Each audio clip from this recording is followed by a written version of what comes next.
कैसे बने भगवान विष्णु तिरुपति बालाजी। लक्ष्मी जी ने भृगु को अपने पति की छाती पर लात मारते देखा तो उन्हें बड़ा क्रोध आया, परंतु उन्हें इस बात पर क्षोभ था कि श्रीहरि उद्दंड को दंड देने के स्थान पर उसके चरण पकड़ लिए और उल्टे क्षमा मांगने लगे।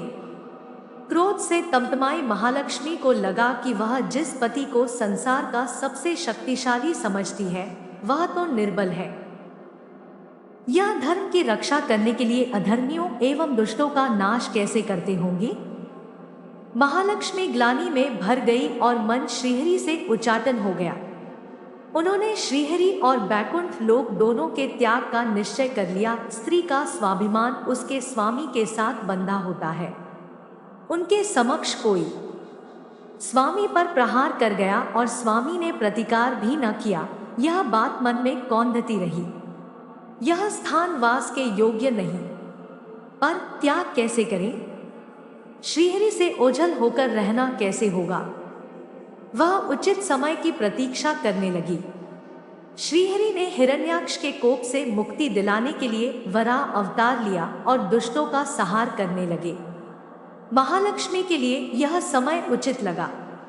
उन्होंने बैकुंठ का त्याग कर दिया और पृथ्वी पर एक वन में तपस्या करने लगी। तब करते करते उन्होंने अपना शरीर छोड़ दिया। विष्णु जी वराह अवतार का अपना कार्य पूर्ण कर वैकुंठ लौटे तो महालक्ष्मी नहीं मिली। वह उन्हें खोजने लगे। श्रीहरि ने उन्हें तीनों लोकों में खोजा, किंतु तब करके माता लक्ष्मी ने भ्रमित करने की अनुपम शक्ति प्राप्त कर ली थी। उसी शक्ति से उन्होंने श्री हरि को भ्रमित रखा। आखिर श्रीहरि को पता लग ही गया, लेकिन तब तक वह शरीर छोड़ चुकी थी। दिव्य दृष्टि से उन्होंने देखा कि लक्ष्मी जी ने चोलराज के घर में जन्म लिया है। श्रीहरि ने सोचा कि उनकी पत्नी ने उनका त्याग सामर्थ्यहीन समझने के भ्रम में किया है, इसलिए वह उन्हें पुनः प्राप्त करने के लिए अलौकिक शक्तियों का प्रयोग नहीं करेंगे। महालक्ष्मी ने मानव रूप धरा है तो अपनी प्रिय पत्नी को प्राप्त करने के लिए वह भी साधारण मानवों के समान व्यवहार करेंगे और महालक्ष्मी जी का हृदय और विश्वास जीतेंगे। भगवान ने श्रीनिवास का रूप धरा और पृथ्वी लोक पर चोलनरेश के राज्य में निवास करते हुए महालक्ष्मी से मिलन के लिए उचित अवसर की प्रतीक्षा करने लगे। राजा आकाशराज निसंतान थे। उन्होंने शुकदेव जी की आज्ञा से संतान प्राप्ति यज्ञ किया। यज्ञ के बाद यज्ञशाला में ऋषियों ने राजा को हल जोतने को कहा गया।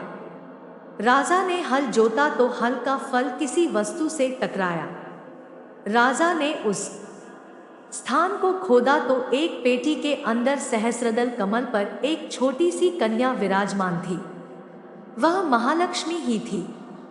राजा के मन की मुराद पूरी हो गई थी।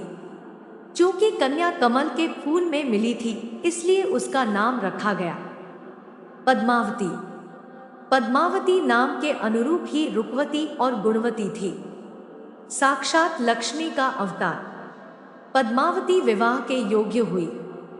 एक दिन वह बाग में फूल चुन रही थी। उस वन में श्रीनिवास बालाजी आखेट के लिए गए थे। उन्होंने देखा कि एक हाथी एक युवती के पीछे पड़ा है और डरा रहा है। राजकुमारी के सेवक भाग खड़े हुए। श्रीनिवास ने तीर चलाकर हाथी को रोका और पद्मावती की रक्षा की। श्रीनिवास और पद्मावती ने एक दूसरे को देखा और रीझ गए। दोनों के मन में परस्पर अनुराग पैदा हुआ, लेकिन दोनों बिना कुछ कहे अपने अपने घर लौट गए। श्रीनिवास घर तो लौट आए, लेकिन मन पद्मावती में ही बस गया। वह पद्मावती का पता लगाने के लिए उपाय सोचने लगे। उन्होंने ज्योतिषी का रूप धरा और भविष्य बांचने के बहाने पद्मावती को ढूंढने निकल पड़े। धीरे धीरे ज्योतिषी श्रीनिवास की ख्याति पूरे चोल राज में फैल गई। पद्मावती के मन में श्रीनिवास के लिए प्रेम जागृत हुआ। वह भी उनसे मिलने को व्याकुल थी, किंतु कोई पता ठिकाना न होने के कारण उनका मन चिंतित था। इस चिंता और प्रेम विरह में उन्होंने भोजन श्रृंगार आदि का त्याग कर दिया। इसके कारण उसका शरीर कृशकाय होता चला गया।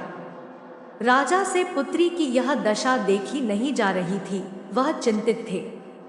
ज्योतिषी की प्रसिद्धि की सूचना राजा को हुई। राजा ने ज्योतिषी श्रीनिवास को बुलाया और सारी बात बताकर अपनी कन्या की दशा का कारण बताने को कहा। श्रीनिवास राजकुमारी का हाल समझने पहुंचे तो पद्मावती को देखकर प्रसन्न हो गए। उनका उपक्रम सफल हुआ। उन्होंने पद्मावती का हाथ अपने हाथ में लिया। कुछ देर तक पढ़ने का स्वांग करने के बाद बोले, महाराज, आपकी पुत्री प्रेम के विरह में जल रही है। आप इनका शीघ्र विवाह कर दे तो ये स्वस्थ हो जाएंगी। पद्मावती ने अब श्रीनिवास की ओर देखा। देखते ही पहचान लिया। उनके मुख पर प्रसन्नता के भाव आए और वह हंसी। काफी दिनों बाद पुत्री को प्रसन्न देख राजा को लगा कि ज्योतिषी का अनुमान सही है। राजा ने श्रीनिवास से पूछा, ज्योतिषी महाराज, यदि आपको यह पता है कि मेरी पुत्री प्रेम के विरह में पीड़ित है तो आपको यह भी सूचना होगी कि मेरी पुत्री को किससे प्रेम है। उसका विवाह करने को तैयार हूं, आप उसका परिचय दें। श्रीनिवास ने कहा, महाराज, आपकी पुत्री एक दिन वन में फूल चुनने गई थी। एक हाथी ने उन पर हमला किया तो आपके सैनिक और दासियां भाग खड़ी हुई।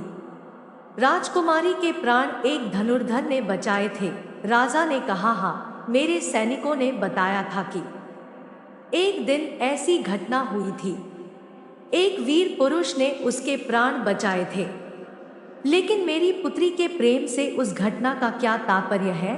श्रीनिवास ने बताया, महाराज, आपकी पुत्री को अपनी जान बचाने वाले उसी युवक से प्रेम हुआ है। राजा के पूछने पर श्रीनिवास ने कहा, वह कोई साधारण युवक नहीं बल्कि शंख चक्रधारी स्वयं भगवान विष्णु ही है। इस समय बैकुंठ को छोड़कर मानव रूप में श्रीनिवास के नाम से पृथ्वी पर वास कर रहे हैं। आप अपनी पुत्री का विवाह उनसे करें, मैं इसकी सारी व्यवस्था करा दूंगा। यह बात सुनकर राजा प्रसन्न हो गए कि स्वयं विष्णु उनके जमाई बनेंगे। श्रीनिवास और पद्मावती का विवाह तय हो गया। श्रीनिवास रूप में श्रीहरि ने शुकदेव के माध्यम से समस्त देवी देवताओं को अपने विवाह की सूचना भिजवा दी।